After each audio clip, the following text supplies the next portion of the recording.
What if I told you that beneath the waves lurks a creature so vast it was mistaken for islands? For centuries, sailors whispered of the Kraken, a monster with tentacles that could drag entire ships to their doom. From Norwegian fishermen's tales to bishops' natural histories to Victorian science, the legend evolved but never died. Even when giant squid were finally discovered, the terror only deepened. For if such creatures truly exist, what else might be waiting in the abyss? The sea keeps its secrets, and the Kraken reminds us that some shadows are made of flesh. Night presses against the Norwegian sea, a sheet of black glass stretching unbroken to the horizon. The water does not move. It holds its breath. The ship creaks as though remembering its life as a tree. Tar leaks its sweetness from the seams. Ropes murmur in the stillness, and the sailors lower their voices.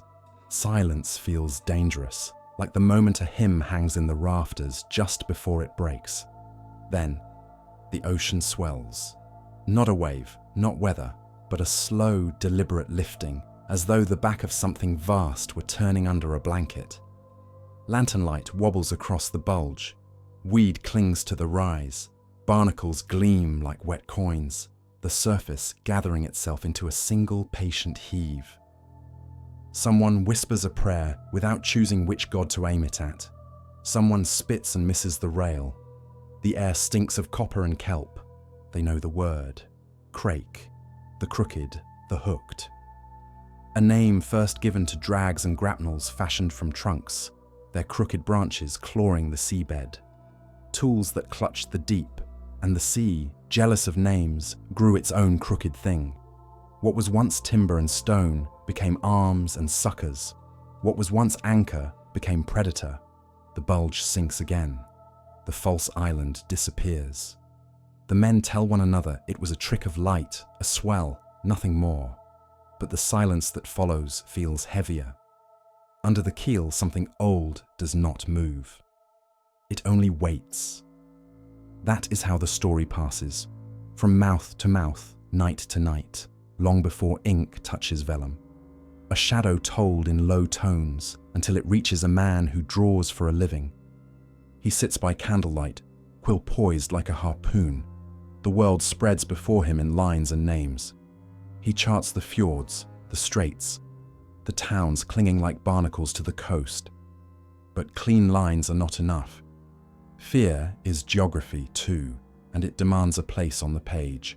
He is Olaus Magnus, exile, scholar, priest. In Venice, he bends over his Carta Marina, the great map of Scandinavia, and gives the north its faces. Monsters bloom in the margins where the known world ends. He has heard their stories from sailors, priests, men who would rather not speak at all. Now he inks them into permanence. A bearded whale with eyes like coals burning through fog. A tusked creature gnashing at the tide. Horned, barbed, spined shapes, hybrids of whale and squid, drawn larger than ships. The eyes he renders in exacting scale, 10, 12 feet across, glowing with a red light that fishermen swear they saw in the night. Ink pools into those pupils. The candle flame catches the wet surface, and for a moment it looks as though the eyes on the map are watching him. Heat touches his cheek, though the fire is behind him. Perhaps it is not flame at all, but thought, an intelligence vast enough that the ocean must cover it like skin. Magnus records what men have told him, how fishermen row out expecting to sound 100 fathoms, yet find bottom at 30. How cod throng so thick the sea seems to breathe with them.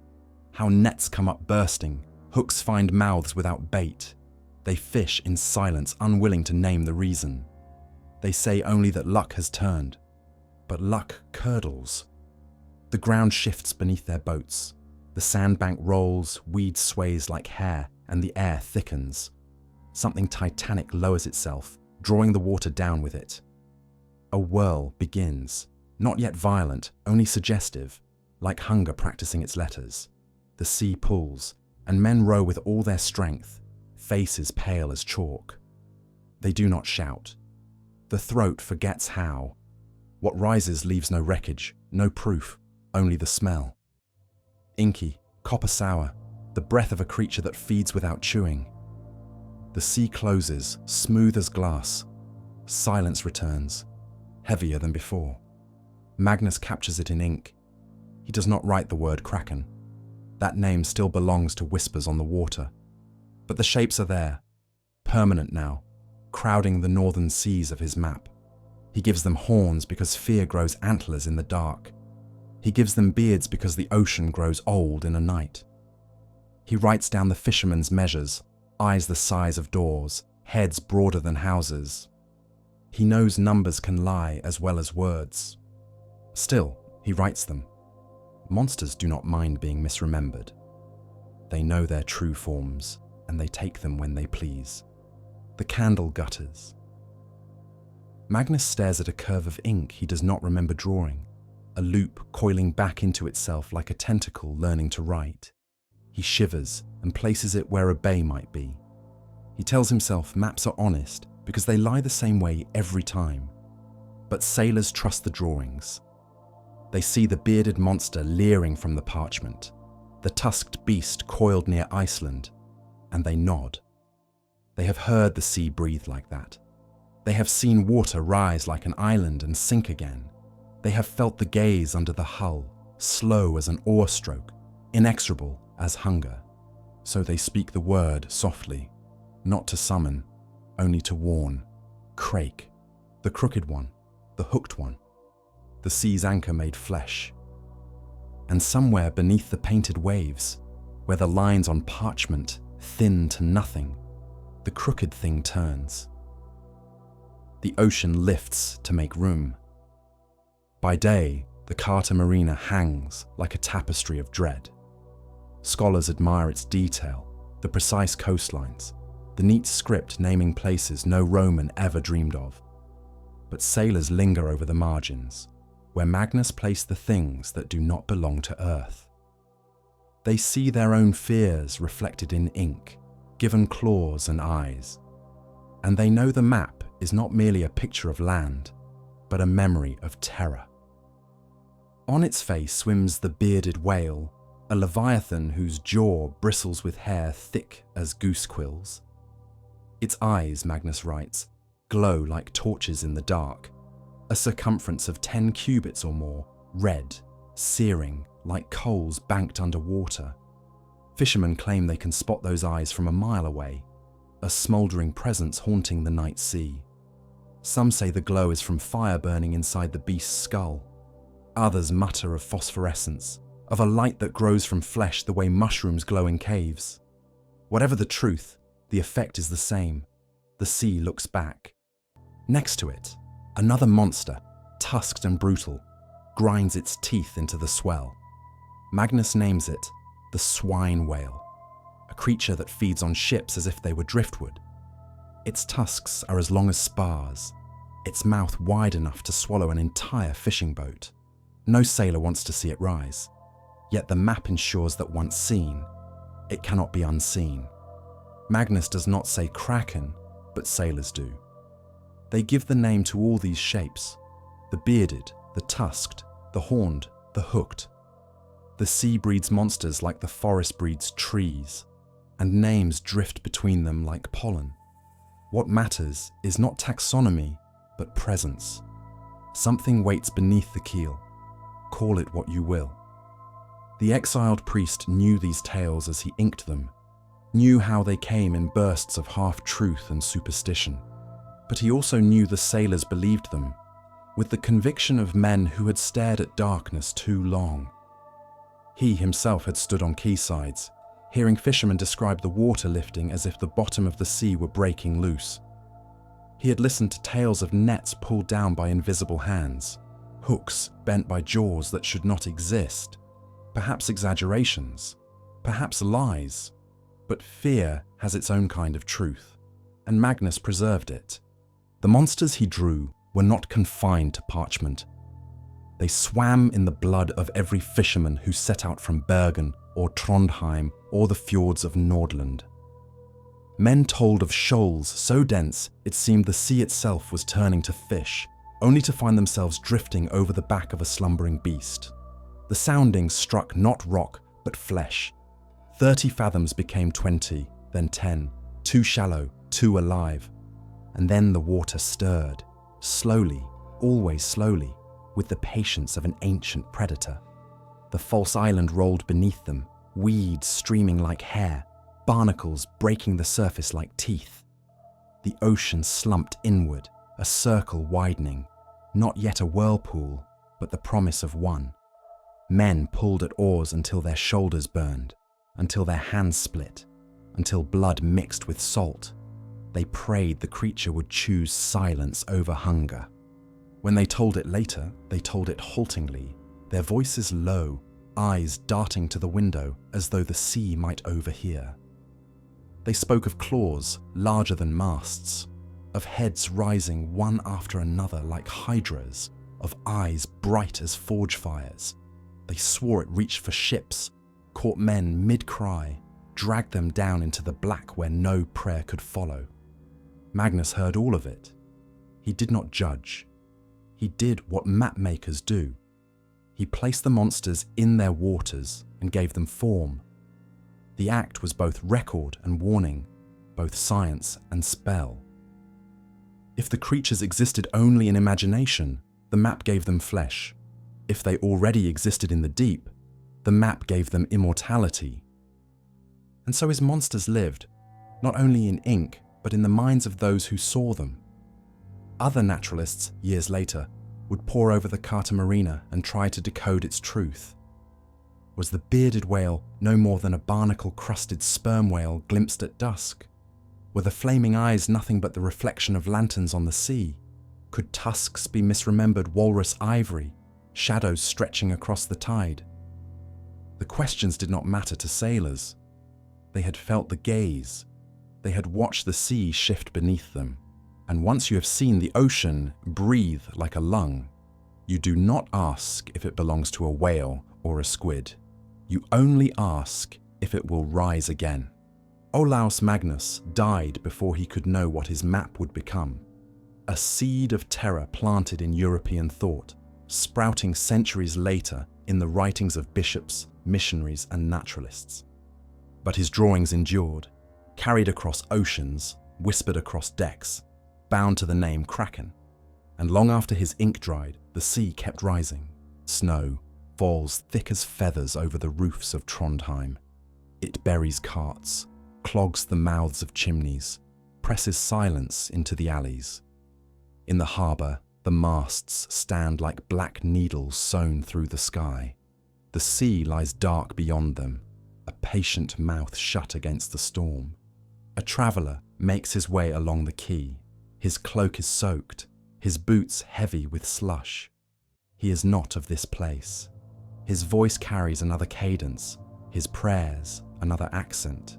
He is Francesco Negri, priest and pilgrim, wandering the frozen north at the turn of the new century. He comes to learn, to see, to write what others will never dare. The fishermen do not trust him at first. They speak their words carefully, half in dialect, half in silence. But the storm keeps him in their company, and by firelight he listens. They drink, they spit, they mutter. The flames throw shadows across their faces, shadows long enough to hold other shapes. At first they tell him of ice and hunger, of the sea that takes as easily as it gives.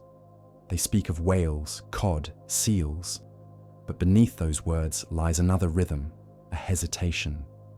They circle a story the way men circle a snare, careful not to be caught by their own tongues. Negri waits. He has patience enough for 10 lifetimes.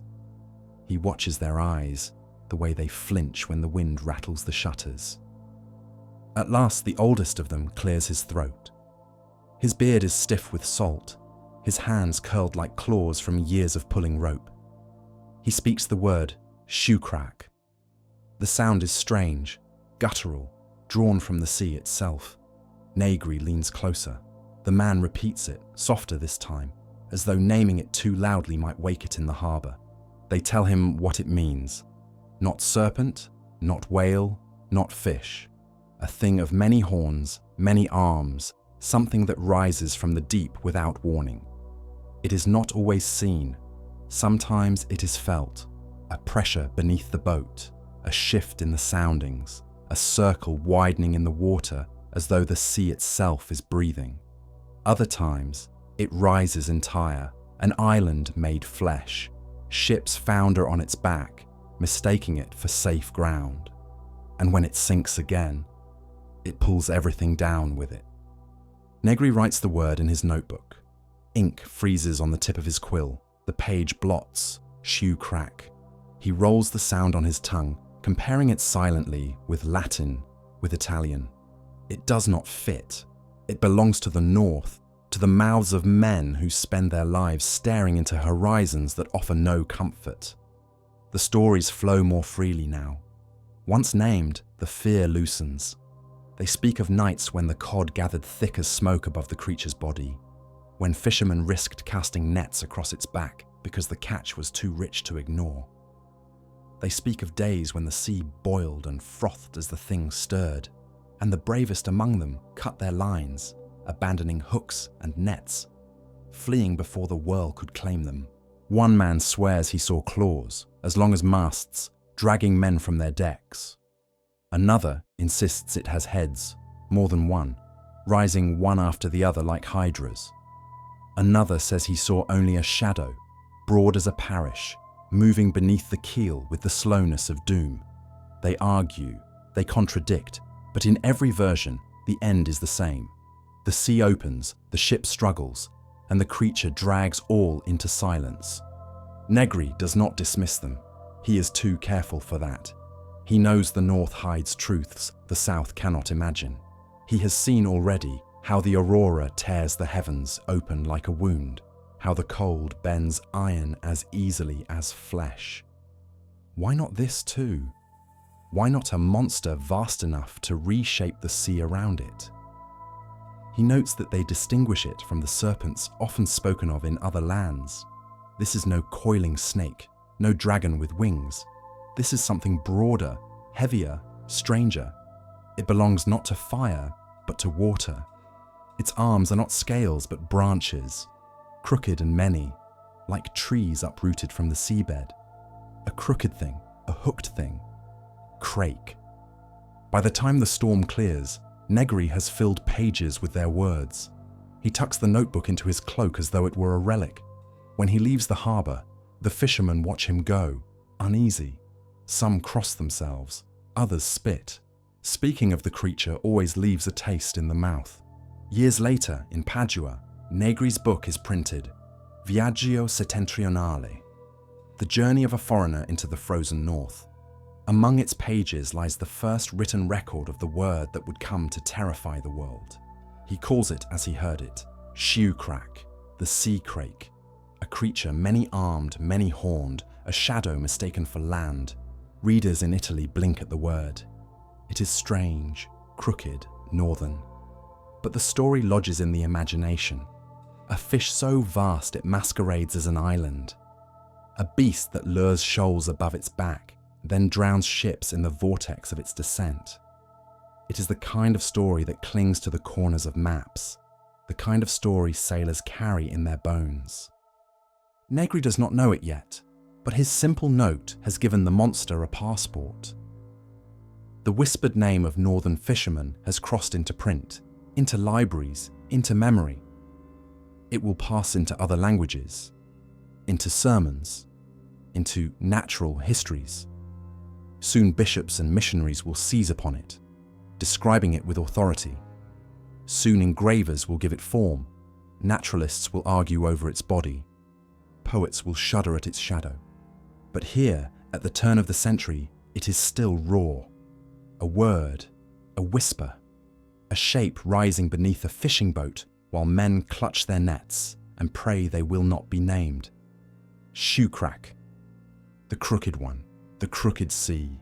And in the darkness of the Norwegian coast, while snow buries the land and lanterns gutter in fishermen's huts, something stirs beneath the water. It waits without moving, because it has all the time in the world. The year is 1729. In the north, the sea is iron grey, heavy with salt and storm. Along the coast of Norway, men push out in narrow boats, their oars rising and falling like the heartbeat of a creature too stubborn to die. In their pockets, they carry prayer. In their mouths, superstition. In their eyes, the dread of what waits beneath. Into this land walks Hans Egede, a missionary, a man of God, determined to bring light into the dark fjords and the even darker souls of Greenland and the northern seas. His coat is stiff with weather, his Bible damp from spray. He believes in sin, in salvation, in the reach of heaven over every corner of the earth. Yet the fishermen he meets talk of other powers, older, nameless, cold as the sea itself. They speak of a creature vast enough to cover miles of ocean. When it rises, they say, the water hisses off its back like rain off rock. Its body is a continent, its claws curved like scythes. With those claws, it drags men screaming into the depths, men, fish, even ships. It is not serpent, not whale, not fish, it is the crake. Egede listens with the stern patience of a priest, but the words strike him like waves against the hull. Many miles in length, they insist, many heads, many claws. When it rises, the entire sea shifts with it. Boats drift across its back, as though on a sandbank. Only when it stirs do the men realize what ground they stand upon. And then, doom. One fisherman tells him, "You may fish upon its back. You may catch more cod than in any other place, but if you are unlucky enough to hook the creature itself, then only one escape remains. Speak its name, speak it quickly, and it will sink, leaving you alive. If you are slow, you drown." Egede shivers at that. A name as charm, a name as dismissal. To call upon the monster is to drive it back into the deep. He is a priest. He believes in names that carry power. But this is no holy invocation. This is a bargaining with terror. He begins to write. In his Det gamle Grønlands nye Perlustration, a description of Greenland, he records what he has heard. His pen does not falter. He describes the crake as if it were a matter of natural history, an entry in the great catalogue of God's works. A beast miles long. A beast that drags ships into blackness. A beast equal, perhaps, to the Hafgufa, the sea reeker of Icelandic lore. He hesitates there. The Hafgufa has its own legends, its own tangled place in the King's Mirror, a medieval text that speaks of whales so vast they seem like islands. Egede cannot say with certainty that the crake and the Hafgufa are one, but the resemblance gnaws at him, and he writes the connection all the same. The crake, he notes, belongs to a broader family, the sea spectres. Trolls, ghosts, draugen drowned at sea.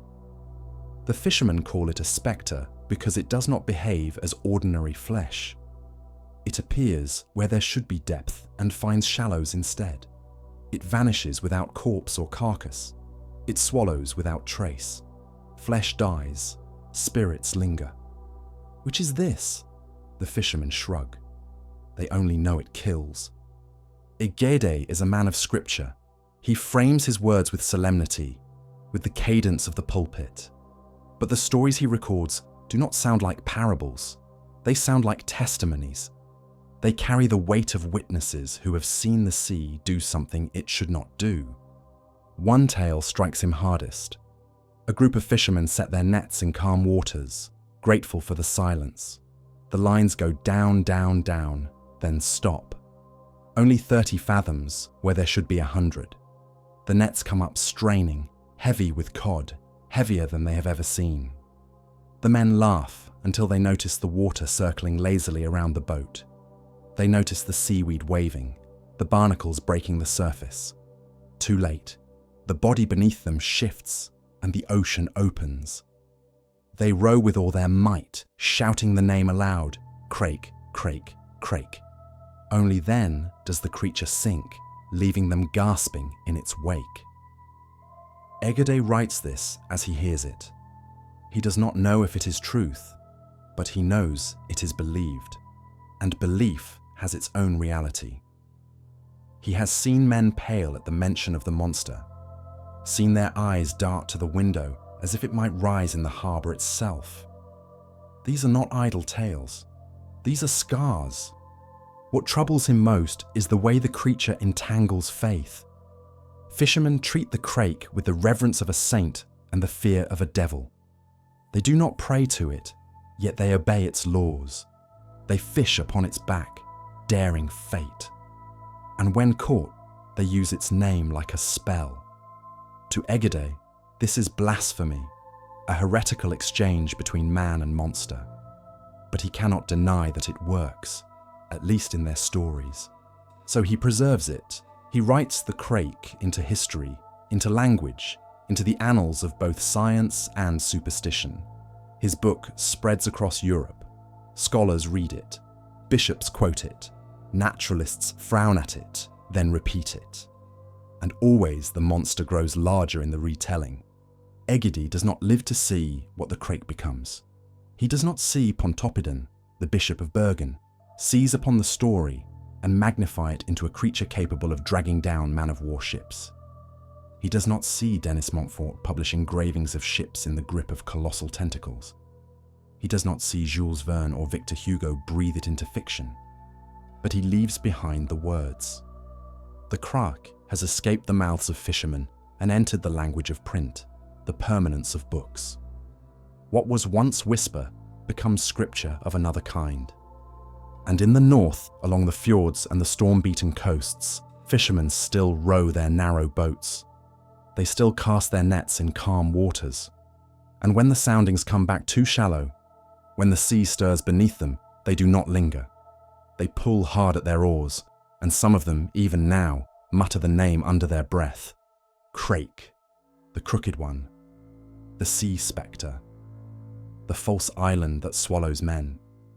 And whether it hears them or not, the deep remembers. The church bells of Bergen ring heavy in the fog, their toll swallowed almost at once by the sea. Along the wharf, ships creak against their moorings. Fishermen unload baskets of cod, eyes still bright with the reflection of water. The city smells of salt and tar, of wood smoke and damp wool. Above them all rises the bishop's house, its windows lit long into the night, where Eric Pontoppidan bends over his desk. Pontoppidan is no ordinary cleric. He is both shepherd of souls and collector of wonders, a man determined to describe Norway in all its raw and terrible detail. To him, the sea is scripture as much as the Bible, and its monsters are verses not yet understood. He gathers reports the way others gather relics. He questions sailors, listens to fishermen, pores over ancient chronicles, and again, one name surfaces from the depths: Kraken. He has heard enough to know it cannot be dismissed. The fishermen speak with a consistency that unnerves him. In calm waters they cast their soundings, expecting to find 80 or 100 fathoms, yet their lines strike bottom at 30. Beneath them lies not rock, but something alive. Shoals of cod swarm above this false ground, drawn as if by unseen bait. The catch is rich, irresistible, but all know the risk. Pontoppidan writes it down. When the Kraken is at the surface, it is like a number of small islands around which the fish gather in such abundance that fishermen dare venture there, though at great peril. He pauses. His quill hovers. He is bishop, yes, but also natural historian. His task is not to preach fear, but to describe creation. Yet how to describe what creation itself seems to resist? The accounts are clear enough. The creature is vast, so vast that sailors mistake it for land.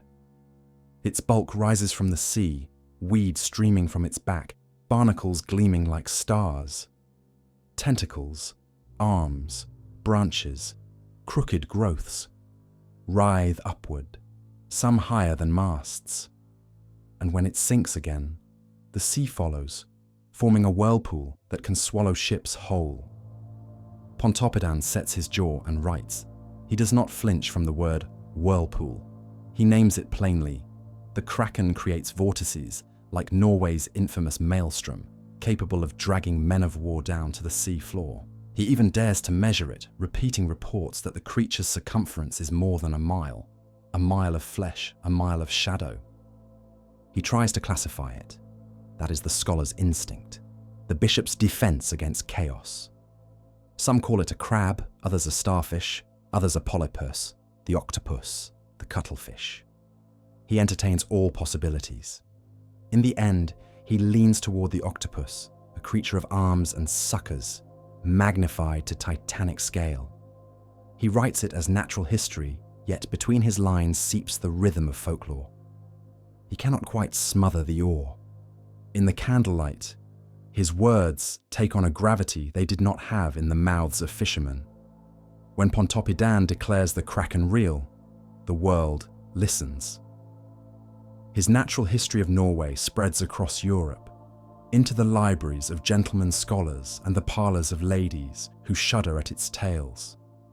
No longer a whisper, no longer a fireside mutter. Now the Kraken stands in print, solid as scripture. But the bishop does not only describe, he warns. If the Kraken lay hold of the largest man of war, it would certainly pull it to the bottom, he writes. He imagines its arms curling around hull and mast, dragging whole fleets into the dark. He gives the creature hunger, patience, destructive power. He gives it the dignity of terror. And still, he does not call it devil's work. He is too cautious for that. To Pontoppidan, every beast is part of God's creation, no matter how fearsome. The Kraken may be terrifying, but it is no demon.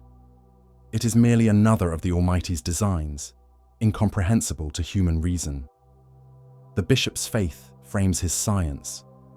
The monster exists not as blasphemy, but as proof that the world is larger and stranger than men can fathom. Yet one detail unsettles even him. The fishermen say the Kraken feeds for months at a time, devouring fish in such quantity that its excrement clouds the water for leagues. In this cloud, smaller fish swarm, drawn as if by miracle, and so men risk fishing above the beast itself. Pontoppidan dutifully records the detail, though it disgusts him. He notes how the sea grows thick, darkened and alive with prey. Later, naturalists will suggest this is only the discharge of squid ink, but in the bishop's hand, it becomes a sign of the creature's unnatural reach, a monster that reshapes the sea itself, using filth as lure. Pontoppidan closes his book and leans back. The candle gutters. The house groans against the wind. Outside, the fjord laps against the stone quay, indifferent to the words being written about it. But in that moment, the Kraken is no longer a rumour. It is a fact, a matter of learned record. And fishermen, reading or hearing his words, nod grimly. They already knew. They had always known. The bishop has only given their dread the dignity of Latin. In Bergen's taverns, sailors whisper of the creature rising, its bulk blotting out the sky, its tentacles thicker than pine trunks. In Copenhagen, scholars debate whether it is squid, crab, or starfish. In London, printers reproduce the bishop's passages with lurid illustrations, tentacles dragging frigates into spirals of foam. Everywhere the Kraken swims now, not only in the sea, but in the mind. Pontoppidan has achieved what Negri only hinted, what Egede only recorded. He has transformed fear into doctrine. He has nailed the monster to the page with the authority of the church and the respect of science. And once written, it will not sink again. Still, the sea outside his window breathes. The tide turns. The boats creak. Somewhere beneath, in water too deep for fathoms, something vast lies coiled, neither demon nor fish, but a crooked thing older than all categories. And when it rises, no ink, no scripture, no bishop's seal will keep it from dragging ships into silence. The bishop dips his quill again. What he writes now is stranger still. He tells of a specimen perhaps a young and careless one, that washed ashore near Alsterhaug Church in 1680. The creature lay sprawled among the rocks, its arms long and flailing, its body heaving once before dying. Locals said it had tried to crawl across land like a slug, dragging itself forward on arms that groped like roots, only to be trapped and smothered by the earth itself. Pontoppidan records the tale solemnly, his words heavy with implication. If this was a juvenile, what of the parent? Yet when he tries to classify it, the creature slips through every net. At times he calls it a crab, the kind Norwegians nickname krabben. At others, a starfish, a sprawling many-armed thing glimmering like Medusa's head. At other times, an octopus, the dreaded polypus of the ancients, which Pliny himself once described. Pontoppidan cannot choose. The Kraken will not be pinned to a single form. It is all of them at once, or none of them at all. In one passage, he muses that the strange star-shaped creatures locals find washed ashore, the so-called Medusa's heads, are in fact the young of the Kraken. He describes them carefully, branching arms writhing like a tangle of serpents, the whole body a living knot. Fishermen gather them from the tide and shake their heads. If these are only the young, then the sea itself must be crowded with their elders. Pontoppidan does not laugh at this. He commits it to paper. He is careful to give each possibility its due, whether crab, starfish, octopus, or something else altogether. He knows his readers will want categories. He knows they will demand order. But the more he writes, the more the creature escapes. It drifts between shapes the way fog drifts between mountains, ungraspable, unending. And still, he insists. The Kraken exists. He is the Bishop of Bergen, and his word carries the weight of scripture. He writes as if recording a miracle or a martyrdom, each phrase certain, final, irrevocable. He does not speculate whether the monster might be an illusion. He does not frame it as belief or superstition. To him, it is fact, a fact both terrifying and holy in its enormity. The authority of his voice gives the monster a new life. Across Europe, scholars pore over his natural history of Norway. They copy his words into their own works. They debate his identifications, his measurements, his descriptions of the whirlpool. They argue, but they do not dismiss. If Pontoppidan says the Kraken swims in northern waters, then the Kraken swims. Illustrators seize upon his accounts. Copperplate engravings show colossal tentacles curling around ships, dragging them into spirals of foam. Pamphlets reproduce his descriptions of false islands rising from the sea, of masts thicker than oak trunks. Sailors carry these images in their minds as they set out from London, Lisbon, Hamburg, Copenhagen. The Kraken is no longer a rumour confined to Norwegian harbours. It is a citizen of the world. Meanwhile, in Norway itself, the fishermen shrug. They always knew. The bishop has only given their terror a Latin name and an imprimatur. When their lines strike false bottom, when shoals swarm above an unseen bulk, they do not need Pontoppidan to remind them of danger. They keep their oars ready. They keep their mouths shut. They keep the name in their throats, ready to spit if the water begins to circle. Pontoppidan tries to reconcile it all with faith. The Kraken is no devil, he insists, no punishment for sin.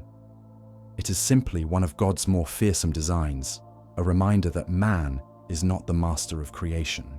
If anything, it is proof of divine power, a sermon written in waves and ink. But he cannot quite banish the unease that creeps into his words. For if the Kraken is God's creation, then it is a creation that mocks man's pride.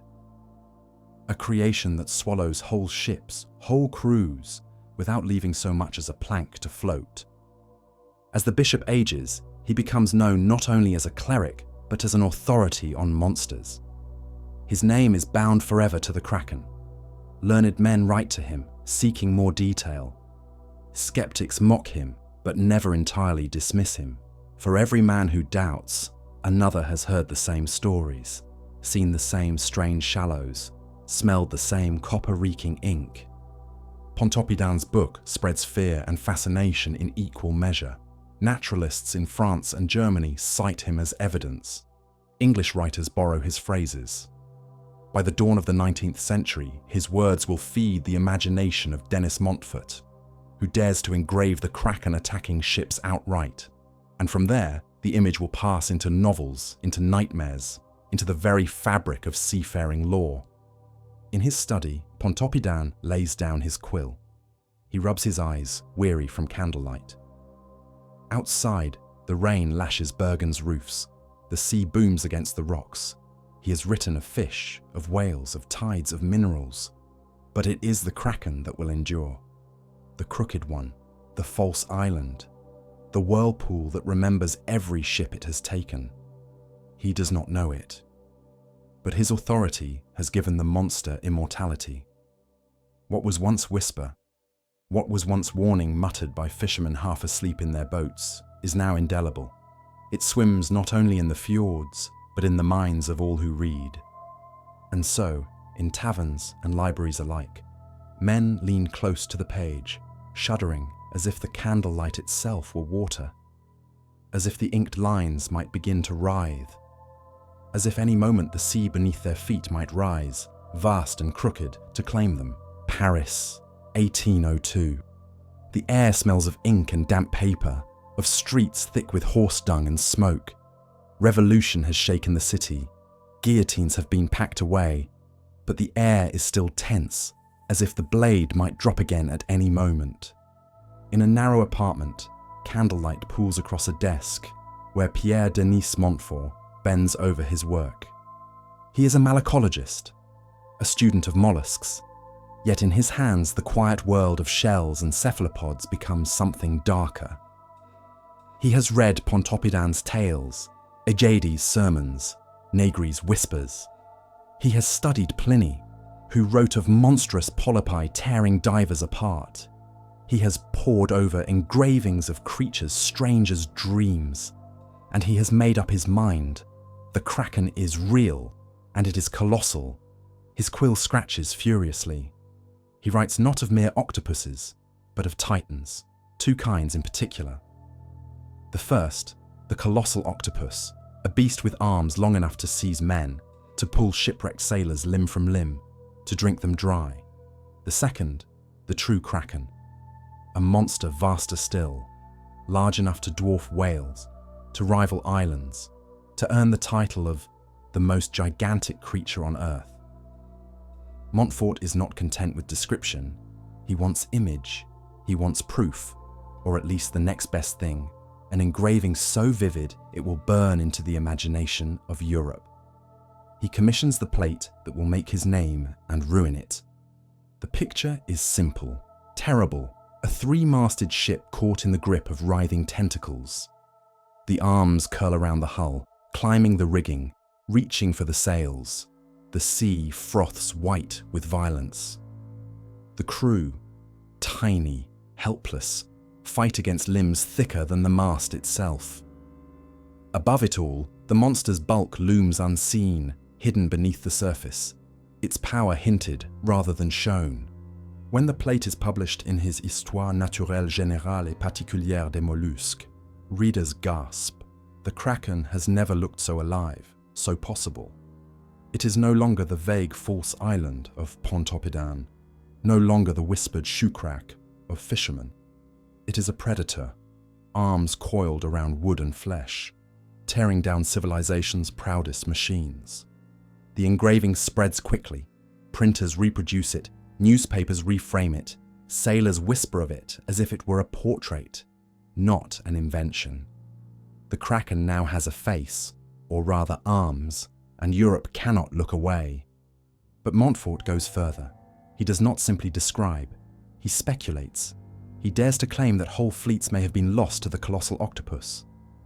He points to the fate of the Ville de Paris, a French warship captured by the British, only to vanish in a storm in 1782, along with several other ships.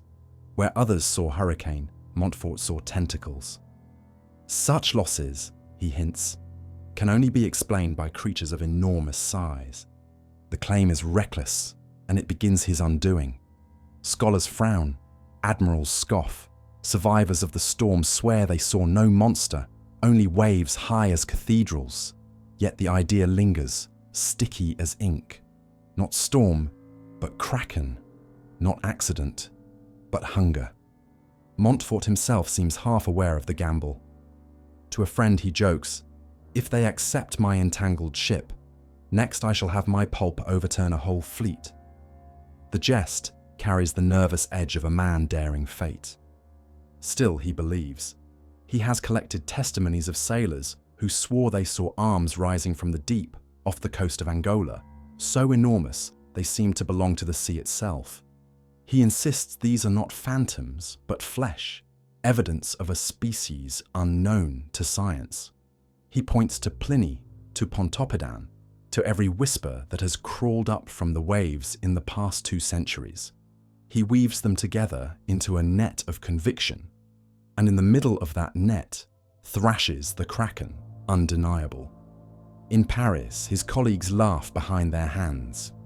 They call him fanciful, reckless, obsessed. His reputation suffers. Funding dries. But the public is not so quick to let go.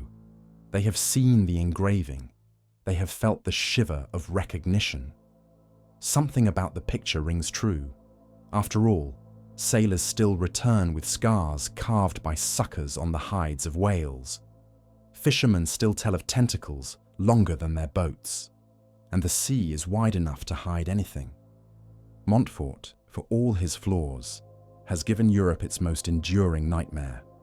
The Kraken is no longer a half-formed rumour, no longer the scholar's cautious footnote. It is a predator waiting just beneath the surface, arms poised to seize.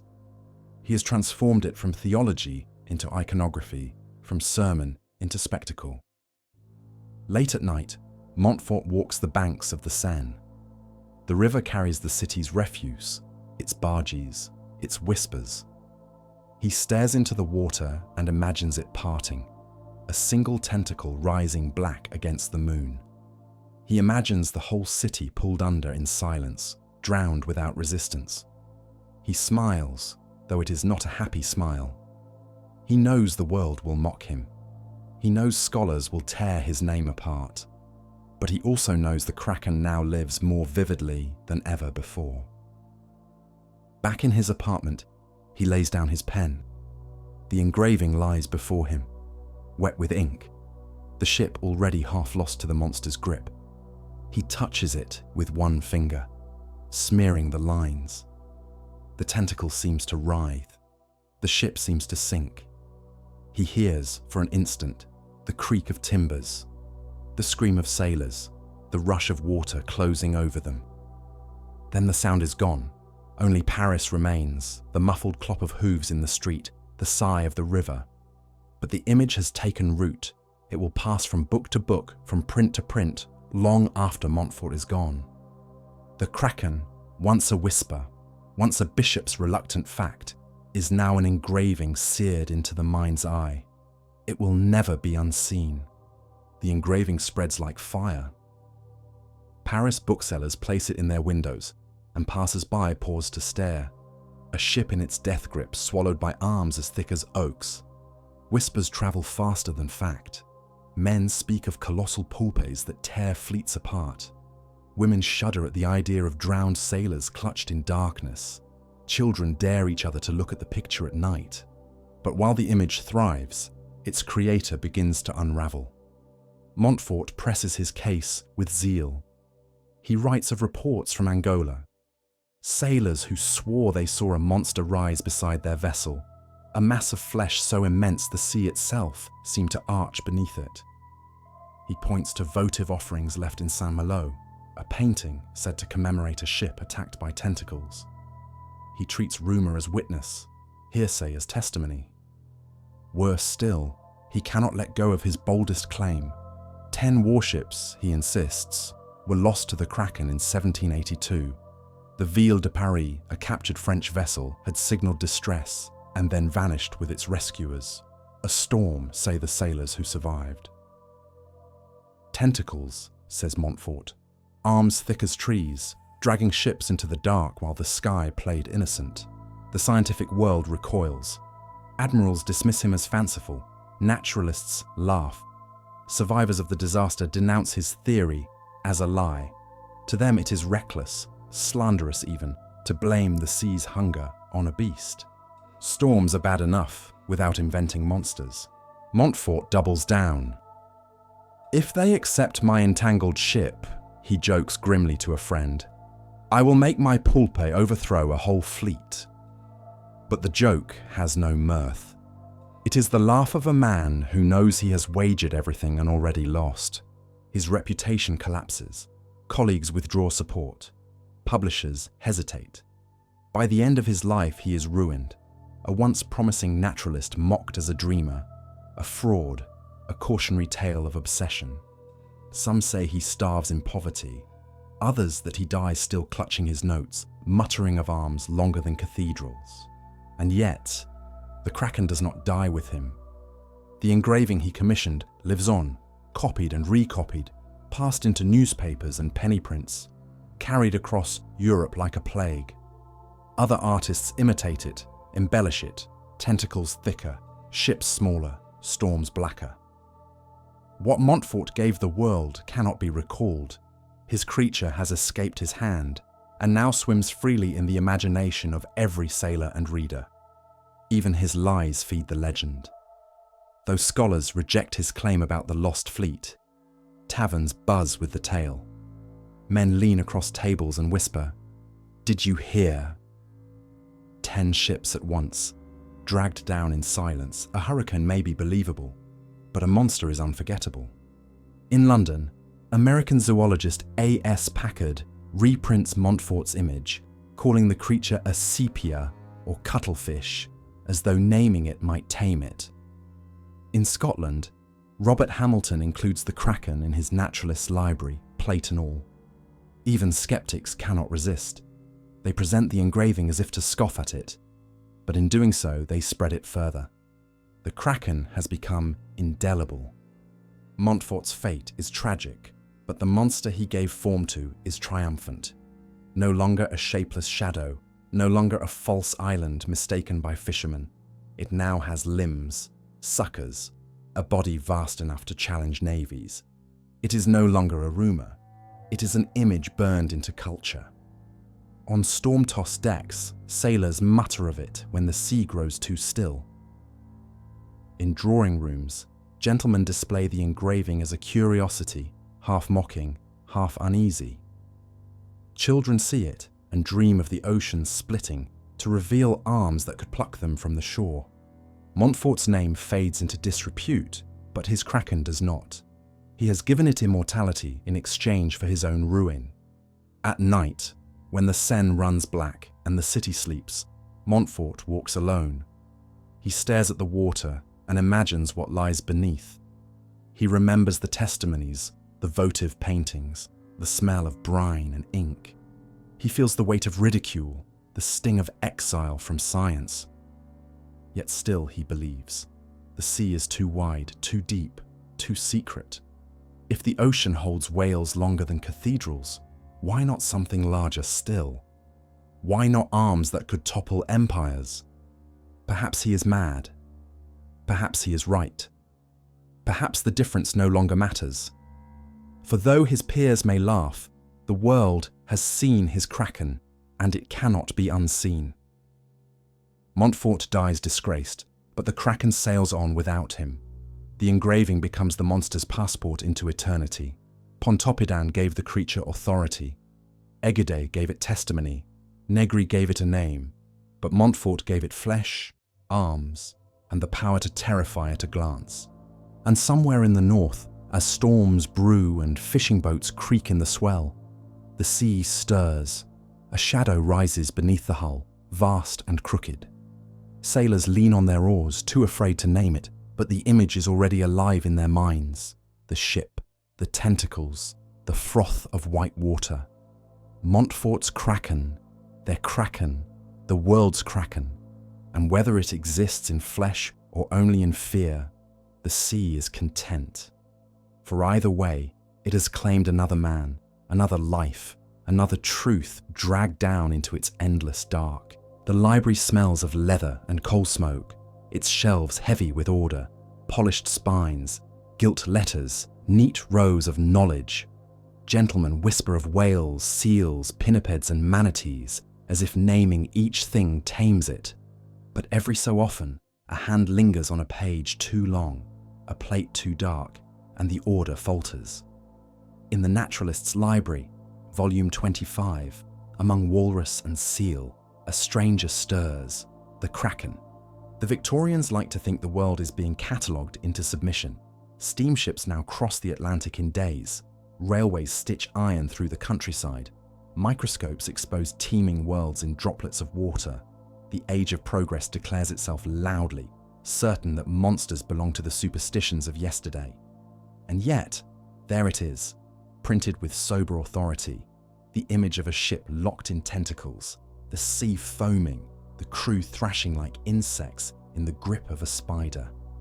The author of this volume is Robert Hamilton, physician and Fellow of the Royal Society of Edinburgh. His commission is simple: describe the amphibious carnivora. He writes dutifully of walrus tusks and seal habits, of the ponderous manatee grazing in warm shallows.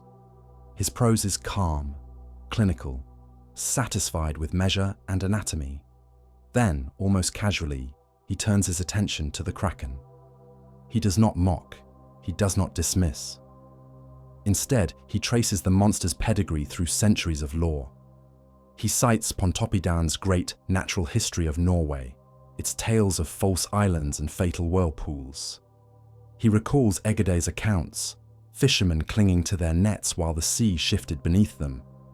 And he cannot ignore Montfort, the disgraced Frenchman whose engraving of a three-masted ship in a tangle of arms had become by now the defining face of the beast. Hamilton includes the plate. He captions it with restraint, the Kraken supposed a sepia or cuttlefish from Denis Montfort. The words are measured, polite, as though a label could contain the terror. But the image requires no embellishment. Arms as thick as oaks curl around the hull, masts bend like reeds, the sea thrashes white. Once seen, it cannot be unseen. The paradox is stark. On one page, seals bask on rocks, their whiskers twitching in the sun. On another, the Kraken devours a ship. Science and nightmare share the same paper, bound in the same gilt spine. To the Victorian reader, progress and terror lie side by side, each as real as the other. Hamilton does try, in places, to soften the blow. He writes of squids and cuttlefish, creatures known to science, and suggests the Kraken may be no more than these exaggerated by fear. He reminds his readers that the sea breeds distortion, that a glimmer of tentacle in moonlight may grow in memory to monstrous scale. He gestures toward skepticism, toward reason. But his cautionary notes cannot compete with the engraving glaring from the page. His words suggest doubt. His images promise doom.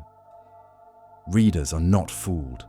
They linger over the picture, tracing the curling lines with fingertips, whispering half-remembered stories of whales scarred with sucker marks larger than shields. Sailors, seeing the volume in taverns or borrowed parlours, recognize it instantly. They nod grimly, as though Hamilton had merely confirmed what they already knew in their bones. Children shudder at it. Gentlemen scholars debate it, pretending sophistication while avoiding each other's eyes. Ladies gasp, then peer closer. The Kraken moves easily from superstition to polite society, carried not in drunken tales, but in handsome bindings, respectable enough for any drawing room. For Montfort, the plate had been a gamble, a desperate bid for recognition that ended in ruin. For Hamilton, it is safe, wrapped in the velvet of natural history. His name carries none of Montfort's disgrace. He need not believe absolutely. He need only present, catalogue, arrange. The monster requires no champion, only a conduit. Through Hamilton's book, the Kraken slides quietly into the Victorian mind, wearing the mask of science. Outside the library, the The century hums with confidence. Telegraphs click, locomotives shriek, Darwin's ideas whisper of order behind chaos. Yet the sea remains untamed. Steamships return to port scarred by battles with things unseen. Fishermen tell of tentacles thrashing in northern fog. Whales breach with wounds that reason cannot explain. The Kraken waits, indifferent to microscopes and microscopes, surfacing in print as easily as in rumour. Hamilton's chapter ensures its survival. Pontoppidan had given the beast credibility. Montfort had given it shape. Now Hamilton, unwittingly, gives it respectability. The Kraken is no longer merely folklore. It is no longer the disgrace of a French naturalist. It is a presence lurking between the gilt covers of a gentleman's library, an accepted entry in the catalogue of the world. And so, in the age of steam and empire, the monster thrives. The Victorians, for all their progress, cannot close the book on fear. They read of the Kraken in the same breath as the walrus and the whale, and though they may smile at its improbability, their eyes linger too long. Outside, the sea breathes, dark and endless, and the engraving waits to remind them that not all of creation can be measured, not all of it subdued. The Kraken has found a new home, not in taverns, not in sermons, not in Montfort's ruined hands, but in the respectable quiet of natural history. And there it waits, silent as ink, patient as the tide. The Fisheries. Exhibition of 1883 glitters under gaslight, a festival of progress where nations boast of their mastery over the sea. Models of trawlers line the halls. Charts promise endless harvests of cod and herring. Glass cases gleam with stuffed seals, pinned crustaceans, coiled ropes. Everywhere, the message is clear. The ocean is wealth. The ocean is conquered. And yet, tucked among these trophies of industry, Henry Lee takes the stage with a subject that unsettles the confidence of empire. He is no sailor, but a naturalist, precise and measured, a man who believes in observation over rumour. His book lies open before him, Sea Monsters Unmasked. He intends to strip terror of its veil, to show the Kraken for what it truly is. Lee does not begin with ridicule. He's too careful for that. Instead, he traces the legend with respect, as if speaking of an old adversary who deserves the courtesy of acknowledgement. He names Pontoppidan and his sermons of false islands. Montfort, with his infamous plate. Hamilton, who gave the monster a place in polite libraries. He admits the stories cannot be dismissed, not when they recur across centuries and continents. Sailors swear too consistently. Whales bear too many scars. Fear leaves marks, and those marks must be read. But Lee is determined to read them differently. He holds up the evidence. Colossal squids, Architeuthis, creatures hauled in by fishermen in Newfoundland, carcasses tangled in nets, beaks the size of kegs, tentacles hacked apart with axes. Not myth, but flesh, not sorcery, but biology. He recounts the French corvette Alecton, which in 1861 dragged a wounded squid from the sea, cannon fire bouncing off its slippery body until it sank, leaving only fragments behind. He cites Moses Harvey of Newfoundland, who draped a 40-foot specimen across his bathtub to photograph it, a pale, limp thing suddenly transformed into proof. For Lee, the Kraken is no demon, no sea spectre, but an animal, extraordinary, immense, but natural all the same. The whirlpools described by Pontoppidan, he suggests they were exaggerations of disturbed currents, or the ink clouds released by squids. The false islands, the glistening backs of whales, misread in fog, the ship-dragging tentacles, fishermen's imaginations, inflated by fear and drink. He writes with confidence, almost with relief. The monster is unmasked. The Kraken, he assures his readers, is nothing more than a giant squid glimpsed in terror and retold until it grew into myth. At last, science has explained the whisper. And yet, beneath Lee's words, something lingers. he cannot quite banish the dread. He admits the squid's proportions beggar belief. Arms longer than houses, eyes wide as plates, suckers lined with teeth sharp enough to scar the hides of whales. He acknowledges that whales, the largest hunters on Earth, bear wounds from battles fought in the deep, round scars pressed into their flesh by suction cups larger than dinner plates. If whales, titans of the sea, come away scarred, what hope has a wooden ship?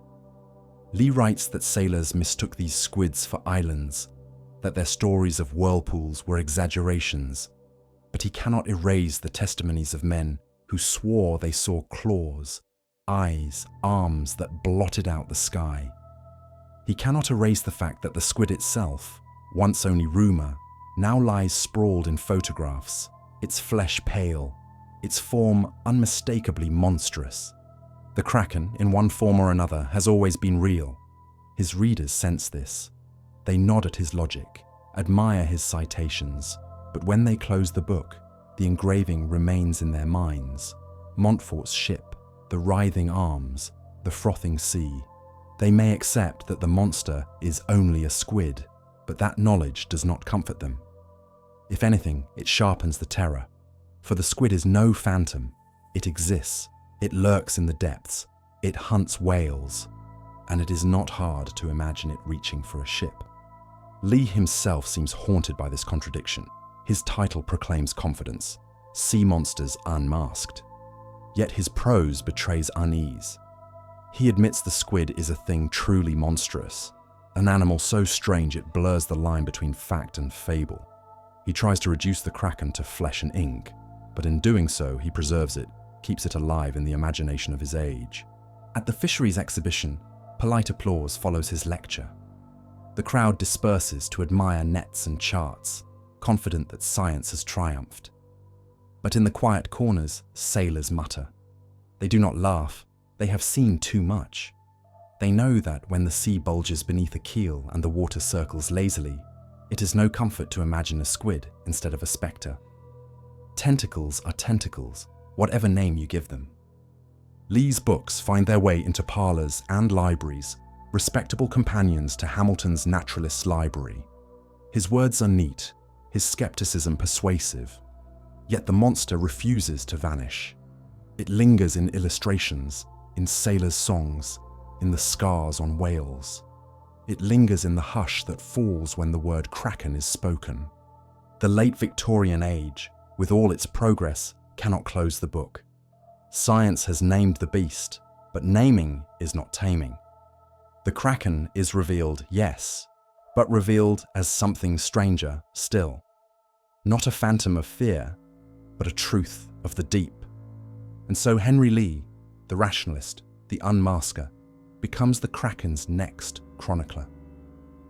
He intended to banish it, but instead he bound it tighter to the world. His evidence of squids did not destroy the legend. It confirmed it. It gave the monster flesh to wear, eyes to gleam, arms to rise from black water. In his attempt to kill the Kraken, Lee only taught it how to live forever. Reluctant as always, the ocean buries its dead deep. Bodies sink fast, bones scatter and fade. Its hunger erases all trace. Only in the 19th century does it begin to falter, giving up fragments, bleached, bizarre, undeniable. It is 1861. Off Tenerife, the French corvette Alecton sails beneath a merciless sun. The crew watches the water shift, an odd turbulence breaking the calm. Then they see it, a form rising, pale against the blue, arms thrashing with desperate strength. A squid, yes, but vast, larger than any man has imagined. The captain orders cannon fire. Iron balls crash into the sea. The creature convulses, black ink spreading like a cloud. Harpoons follow, ropes strain, men shout. For a moment, they think they have it. The monster thrashes at the surface, arms flailing across the water like severed masts, the sea boiling with its agony. But the ropes snap. The creature slips away, leaving behind only fragments, bits of tentacle, slick and glistening, curling even as they die. The sailors stare at what remains. Their arms are longer than men are tall. Their suckers are ringed with teeth sharp enough to bite into wood. This is no fisherman's exaggeration, no Montfort engraving. This is flesh, proof that the Kraken, or something like it, lives. The specimens are carried to France, studied, catalogued. Scholars argue over taxonomy. Architeuthis, the giant squid. A name is given, but the name does not soothe. If anything, it sharpens the terror. For now the monster has been seen, measured, touched. It is no longer a phantom, it is real. Other reports follow. Newfoundland, 1873. 2 fishermen in Conception Bay glimpse a pale mass drifting near their boat. At first, they think it wreckage. Then it moves.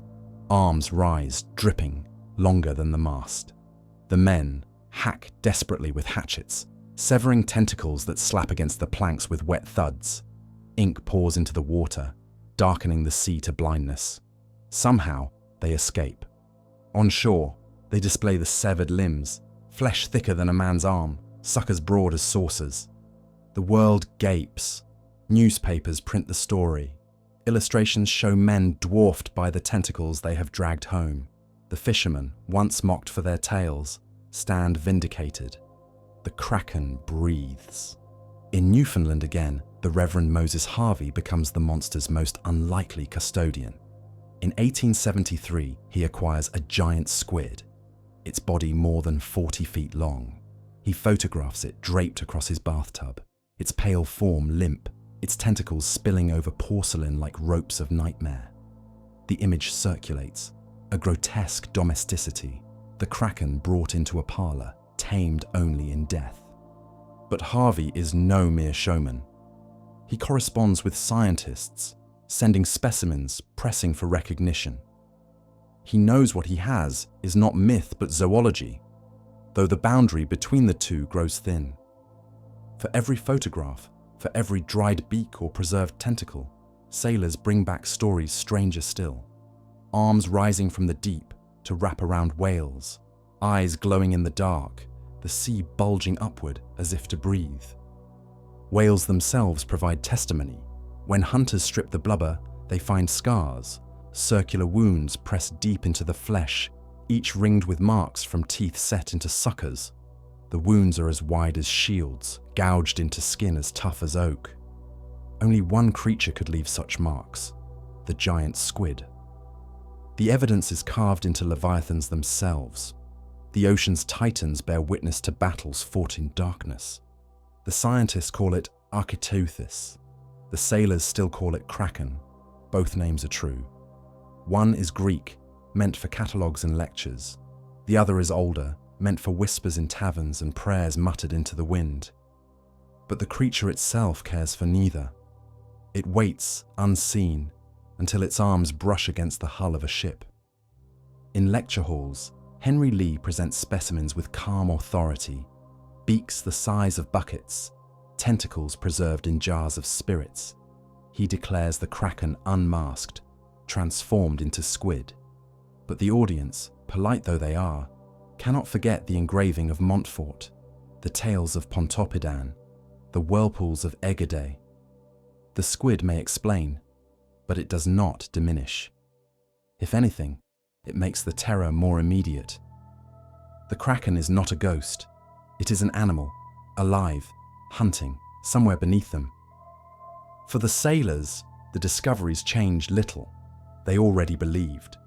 They had seen shadows move beneath their boats, felt the sea bulge upward, watched the water circle lazily before sinking. The scientists only confirm what the men at sea always knew. There are things below large enough to swallow them whole. The 19th century prides itself on progress, on explanation, on light. But the light reaches only so far. Beneath the keel, beneath the lead line, beneath the very fathoms themselves, the Kraken remains. Not false island, not phantom, flesh, ink, hunger. The fragments on display in museums, tentacles, beaks, photographs are not reassurance. They are warnings. They whisper of a body never fully seen, a bulk that could rise like a continent, arms writhing higher than masts, eyes wider than lanterns. They whisper that the ocean, for all the steamships that cross it, still belongs to the dark. And in that dark, the Kraken waits, patient as always. The fragments pile up, tentacles hacked apart with hatchets, beaks hauled to shore, jagged as bone saws, slabs of pale flesh preserved in barrels of brine. For centuries, the Kraken had been nothing but rumour and engraving, a shadow inked by bishops and naturalists. Now it was becoming a body grotesque, immense, undeniable. But bodies never silence legends, they complicate them. By the 1870s, news of giant squid discoveries spreads across Europe and America with the velocity of rumour disguised as science. Newspapers print lurid sketches, sailors dwarfed by arms draped across decks, fishermen holding suckers broad as helmets. Headlines whisper of monsters of the deep, giving the public both awe and unease. Readers shiver not because the Kraken has been disproven, but because it has been confirmed. The photograph of Moses Harvey's specimen, draped like a desecrated saint across his Newfoundland bathtub, becomes a relic in its own right. The pale, boneless thing slumps over porcelain, its arms spilling like ropes. The picture circulates in journals and exhibitions, proof that the deep had yielded one of its secrets. And yet the more people look at it, the stranger it becomes. This limp, collapsed form is pitiful, drained of the power whispered by sailors. But imagination reanimates it.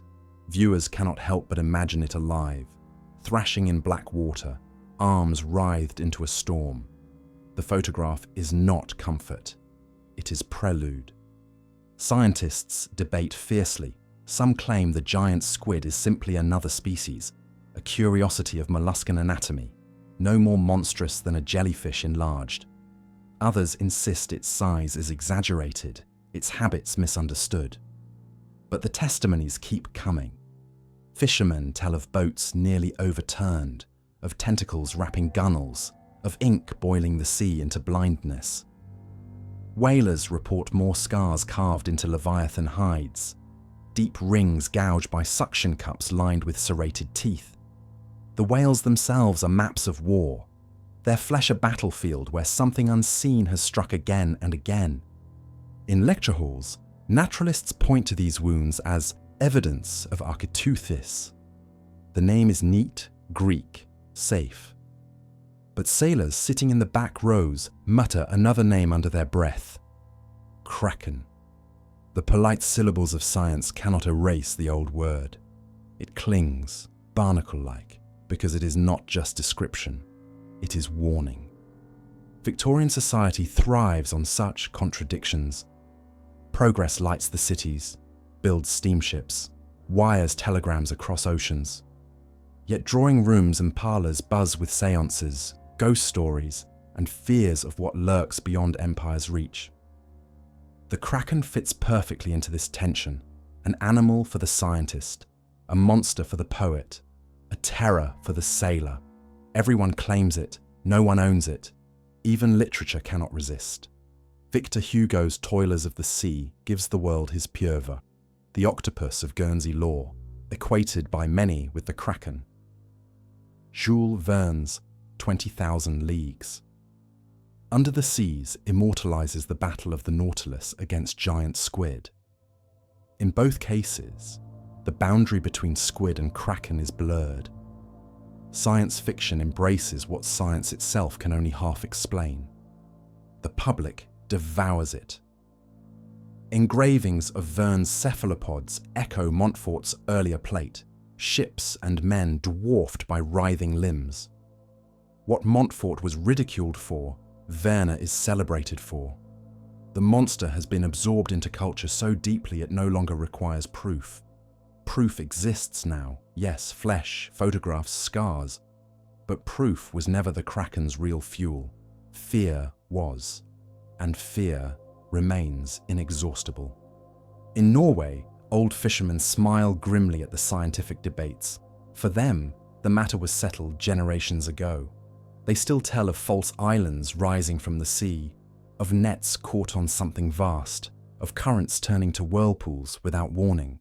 The scientists may call it Architeuthis, the Victorians may dress it in Latin, but for those who still fish the northern waters, it is Kraken. It always has been. And as the 19th century wanes, the Kraken becomes more present than ever. Museums display preserved tentacles in jars, cloudy fluid holding coils of pale flesh like relics of a saint. Children press their noses to glass, staring at suckers rimmed with teeth. Newspapers print updates whenever another carcass washes ashore, as though tracking a war fought in another world. Sermons still mention the beast in passing, a reminder that creation holds mysteries beyond comprehension. But the stories never grow smaller. If anything, they swell. A carcass 40 feet long suggests a living animal larger still. A severed tentacle implies arms longer than masts. A beak found lodged in a whale's stomach speaks of battles fought in darkness. Each fragment points to something greater, something still unseen in its entirety. Each fragment is promise, not closure. Henry Lee, so eager to unmask the Kraken as squid, cannot escape this. He admits in his writings that these animals are truly monstrous, not in the supernatural sense, but in sheer scale and strangeness. He may call them Architeuthis, but in describing them, he breathes new life into the Kraken itself. For if whales fight them, if ships see them, if their bodies measure longer than houses, what is this but Kraken under another name? The public knows it. The sailors know it. Even the scientists, though they cloak themselves in Greek, cannot quite shake the unease. Naming does not tame. The Kraken does not care what men call it. It rises when it will, sinks when it pleases, leaves fragments behind like warnings. The 19th century believed it had conquered mystery. Railways spanned continents, cables lay across oceans, factories poured smoke into the sky. But the sea never yielded. Its monsters surfaced just enough to remind mankind of its limits. The Kraken was no longer only a rumor. It was not merely a sermon or an engraving. It was flesh, shadow, scars. It was fact. And yet, fact did not banish fear. It multiplied it. For if such a creature exists, if the giant squid is real, then what else waits below? What larger shadow has never risen? What colossal eye has never opened? Each discovery widened, not closed, the abyss.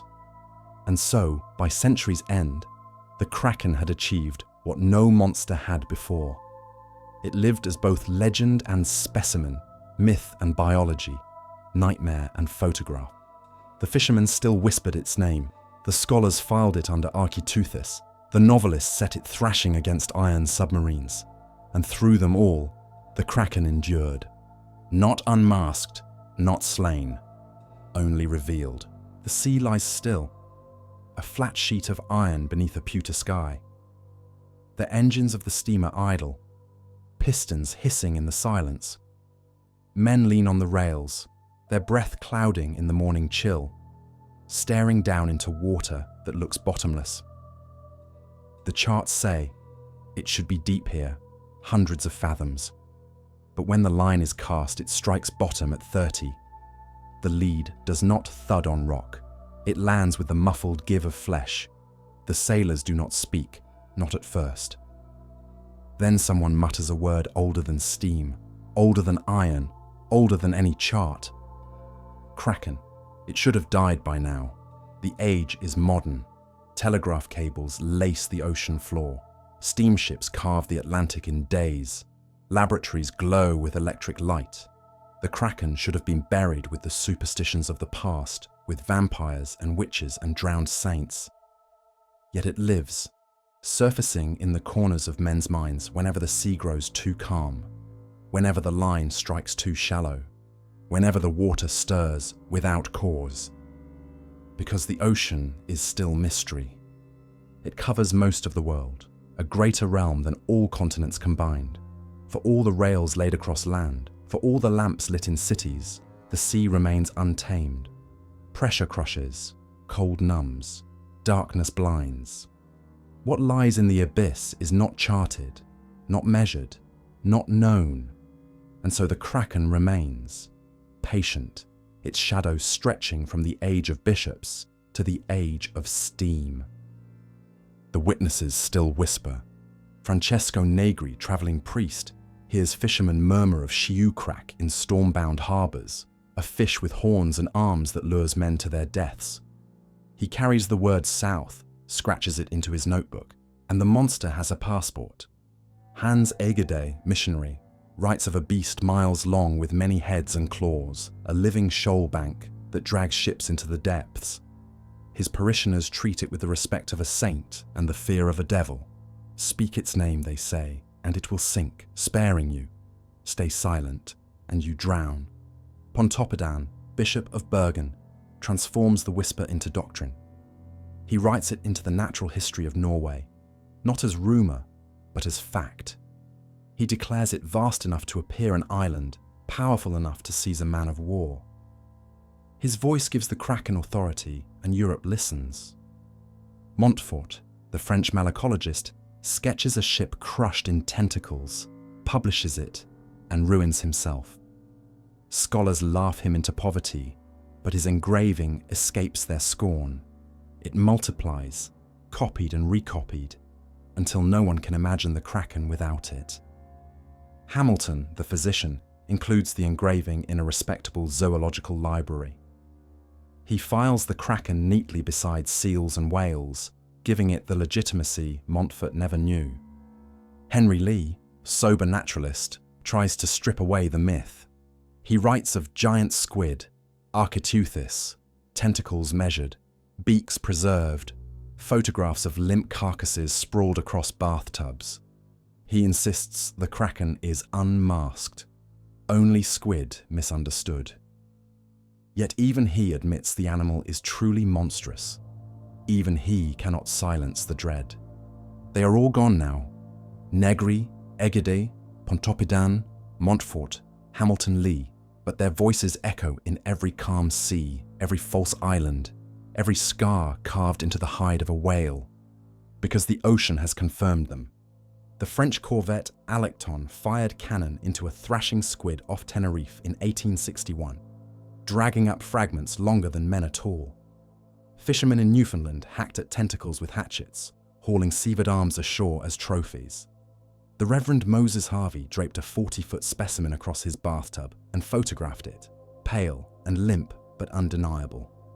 Whalers strip blubber and find sucker scars pressed into flesh, each ringed with serrated teeth, wounds wide as shields. Science calls it Architeuthis. Sailors still call it Kraken.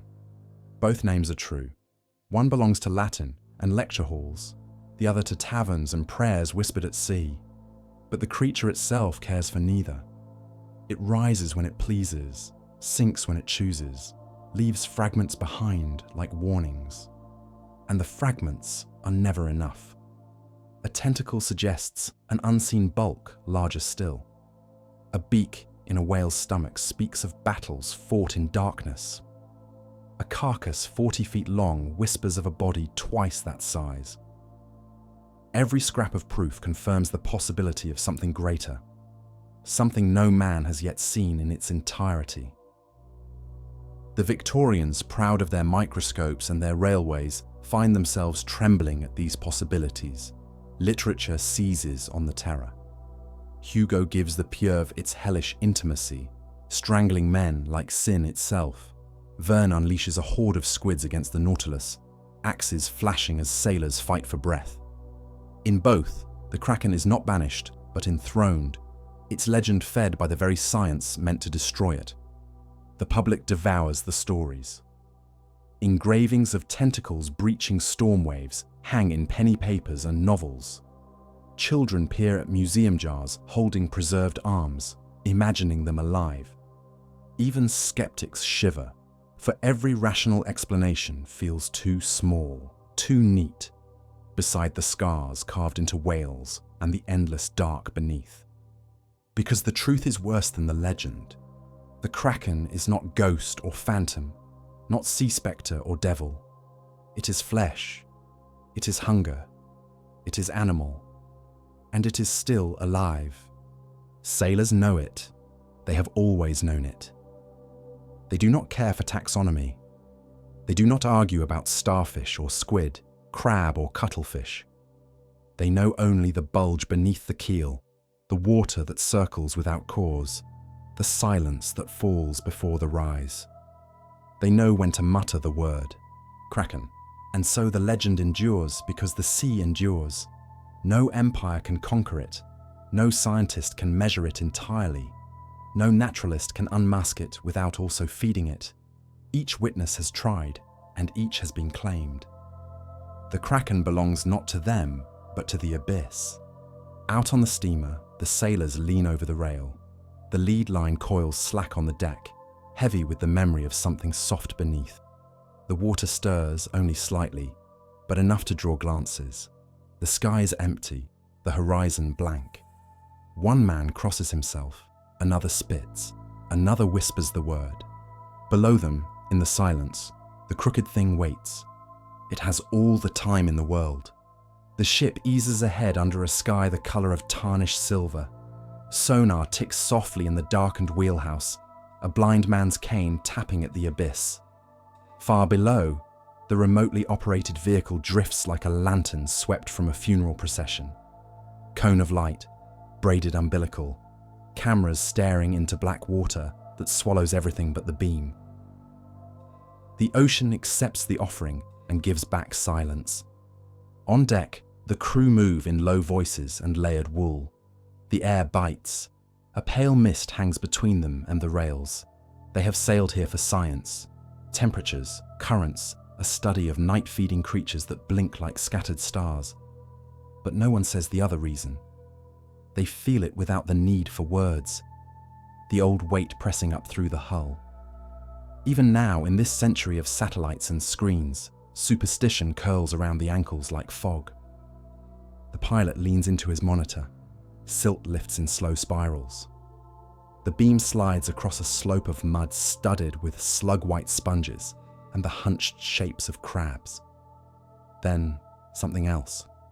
A long pale ribbon, frayed and drifting, the edge lined with coins. The camera lingers. Not ribbon, not cloth. A line of suckers, each ringed with tiny points like teeth.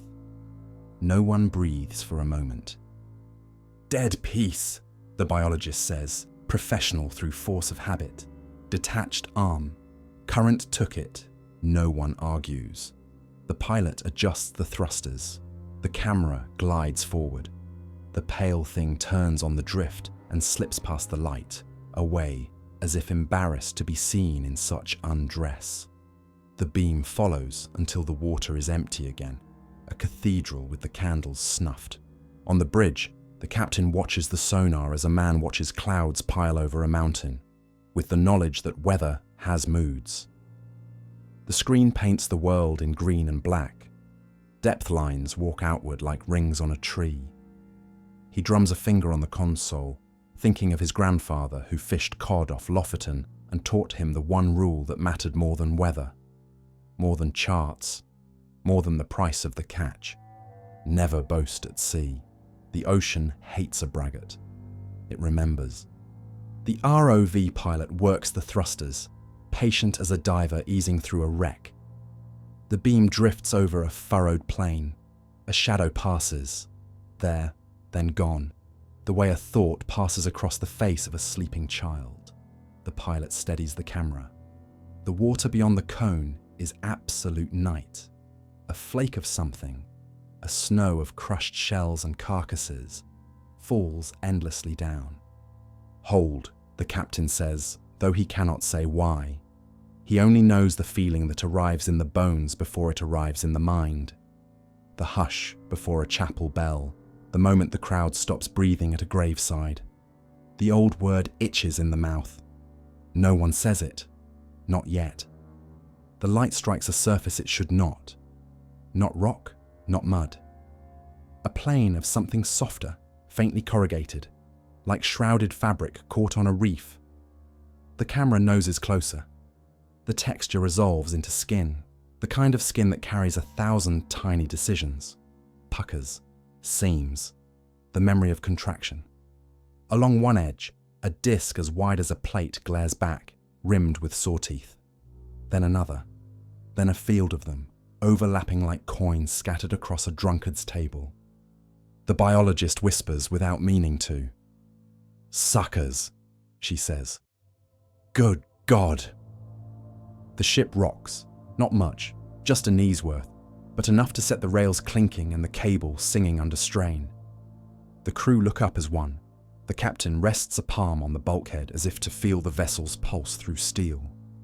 The pilot inches the ROV sideways, careful not to touch. A length of something curves upward beyond the light, the way a road curves out of sight around a hill. The camera follows and finds only black. When the pilot swings the beam farther, the black becomes shape, an edge that is not an edge, a suggestion of a line too far to see. "Back out," the captain says, a soft command, the kind of order a man gives to keep a room from catching fire. The pilot eases the thrusters. The beam retreats, losing the field of suckers, losing the soft corrugated plane, losing the hint of curve. Darkness folds in as neatly as a book shut by a librarian. The cable hums. Above, the sky darkens by a shade, as if a hand had passed briefly over the sun. In the mess, where the coffee burns steady in its steel gut, one of the younger deckhands says, too loudly, "It's only squid." He smiles. It is a hard smile, the kind a child makes when the house groans in the wind. An older sailor taps ash into a paper cup and says nothing. He has seen whales roll up from the depth with round scars in their hides, each ring tidy as a coin, each coin a permanent echo of hunger. He has watched currents circle where no rock lay. He has felt the plank beneath his boot heel lift for no reason at all. Down below, the beam catches another drift of flesh. Thinner this time, torn to lace. A crab climbs it with delicate care, as if it knows there are names that should not snag on claws. The pilot lifts away. The biologist scribbles notes with a pencil that breaks twice, as if the wood objects. Across centuries, a whisper crosses the water like a cold wind before rain. It comes from harbours where men warmed their hands over oil lamps and spat for luck, from chapels where priests turned pages with salt-chapped fingers, from desks where map-makers bled their candles into puddles.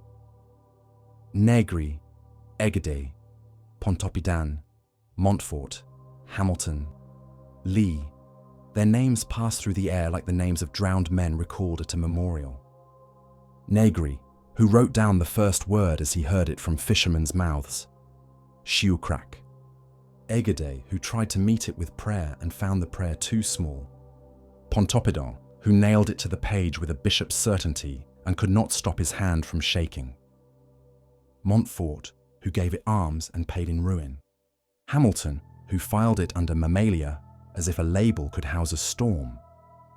Lee, who unmasked it and discovered only that the face beneath the mask was worse. Their ghosts do not reproach. They only look toward the water, the way a congregation turns when a door opens at the back of a church. Night lowers itself without ceremony, and with it, the wind freshens. The captain orders a slow turn, a patient arc that keeps the cable from snagging. Somewhere beyond the halo of the ship, a whale exhales, breath like steam from an unseen train. The men pause. The sound is too human not to answer. One of them bows his head without meaning to. The pilot begins the ascent. The ROV's motors hum. The beam climbs, painting rungs on the ladder of the sea, flecks in suspension, jellies that flare and vanish, a passing fish with eyes like coins fresh from a mint. The field of suckers does not reappear. The corrugated skin does not return. Whatever lay there has moved, or else it has not, and that is worse. Halfway up, the cable shudders. The monitor jumps. The pilot swears and corrects. The screen clears. Nothing. Only the fog of particles falling forever, the the ceiling of night far above. On deck, the old sailor sets his cup down and steps to the rail. The ship slides over a patch of water as smooth as slate, unwrinkled by wind. He knows this place, though he has never seen it. A calm within calm, a stillness within stillness, the kind of water that hears names. He wants to spit. He does not. Instead, he lays his palm on the cold rail and feels the ship talk to him in tiny sounds. Tick, tick, tick, the language of strain. The biologist closes her notebook. Her hands are steady, but something in her face has gone quiet, the way the front room in a house goes still when the doctor walks in. "We'll have the footage," she says, as if footage can teach the sea manners. The captain nods. He has been thanked by storms before. He knows what gratitude is worth. The ROV surfaces with a sob of water and swings in over the stern, dripping, humbled. Its lights off now, like eyes that prefer not to see what they saw. The crew blot its lenses with towels. Salt glitter crusts the housings. Someone laughs too sharply. Someone else swears gently, as if apologizing to the dark. They coil the cable. They stow the gear. The coffee pot gives one last cough and sleeps. The ship turns its bow toward a safer patch of sky. The radio mutters the familiar, trivial idiocies of weather updates and distant traffic. Life resumes the ordinary, as if the extraordinary were not standing 3 feet away, smiling with all its teeth. Below the keel, the water changes its mind. Not much. A fraction. A thought. Enough. The smooth patch opens by a hair. The ship slides infinitesimally, as if a floorboard had given underfoot in an old house. No one yells. No one runs. Orders sting the air in the ship's 2 native dialects, calm and hurry. Thrusters bite. The bow turns. The stern swings wide like a door on a wind. A locker bangs open and shuts with nobody's hand on it. The still patch closes again, innocent as a baby. The wake writes a crooked sentence on the surface and erases it. The men breathe. The deck breathes. The captain does not look at the biologist, and the biologist does not look at the captain. They both look forward, where the compass behaves and the sea wears its ordinary face. When the oldest sailor finally speaks, he does not say what the young man said. He does not say only squid. He says, not loudly, not to anyone in particular, and certainly not to the sea, a word that returns to him the way a knife returns to a fish, inevitably. Kraken. He says it like thanks. He says it like warning. He says it as a man says the name of a thing that could have chosen otherwise and did not. In port later, the footage will play in a dark room that smells of dust and old carpet. The pale field will bloom on the screen, the rings of teeth bright as coins. Fingers will point, eyebrows will rise. The word Architeuthis will appear in captions, italicized, tidy. Children will press forward and try to count the suckers. A docent will say a cheerful line she has said 100 times. Everyone will behave as if knowledge is a lantern that cannot go out. But the ocean does not mind lanterns. It does not resent names. It has swallowed entire vocabularies without burping. Negri's ink has long since browned. Egade's sermons have faded on their brittle paper. Pontoppidan's authority has weathered like a churchyard stone. Montfort's engraving continues to drown ships in the mind's eye. Hamilton's leather spines crack at the hinge. Lee's calm sentences walk themselves into a corner and stop, breathing a little too fast. The Kraken steps through all of it without getting wet. It was never contained by ink. It was only borrowed, briefly, for company. When the ship with the ROV leaves the shelf water behind and leans into the long swell of the open sea, stars finally show between rents in the cloud. They look close enough to pluck. The captain thinks of men he has known who looked at the sky with that same thought and did not live long. The ocean punishes reach.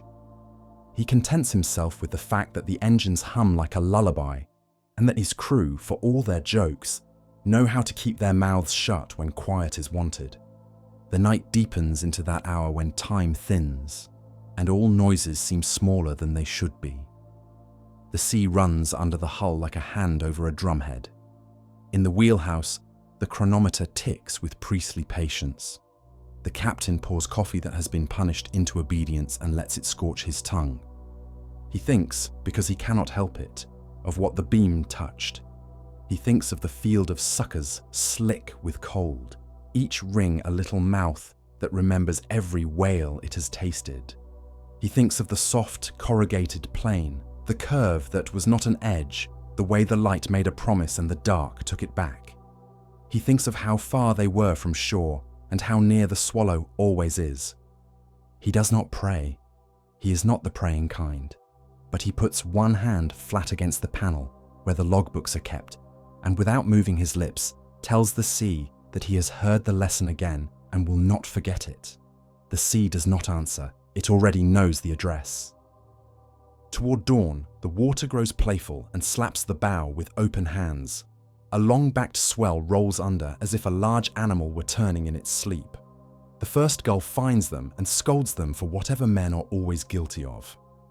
Someone laughs the right kind of laugh this time, small and grateful, and goes below to wake the cook. Breakfast smells like mercy. Scrambled eggs, a heel of bread, coffee redeemed by sugar. The men eat with the method of those who have learned that pleasure can be simple.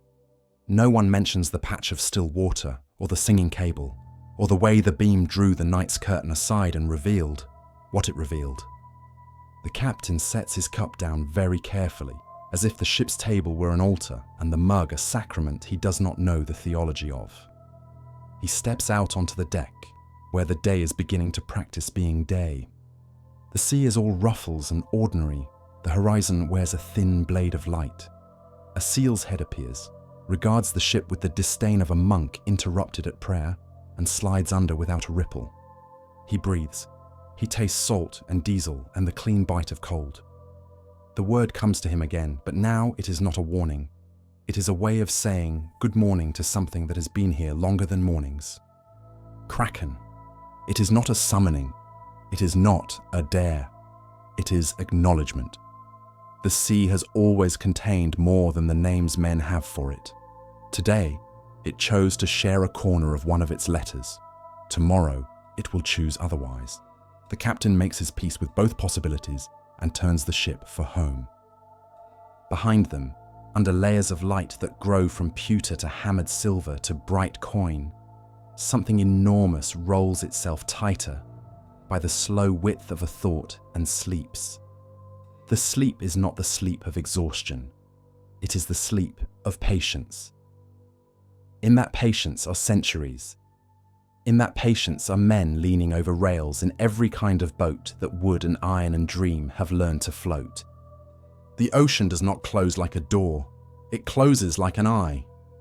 And on some future morning when another ship idles in a patch of water that listens too closely, when the line touches something that yields, and the breath goes thin in the sternum, the word will rise again from someone's throat without permission or rehearsal. The way a name rises when you see a face you once loved come through a crowd. It will be the right word. It always has been.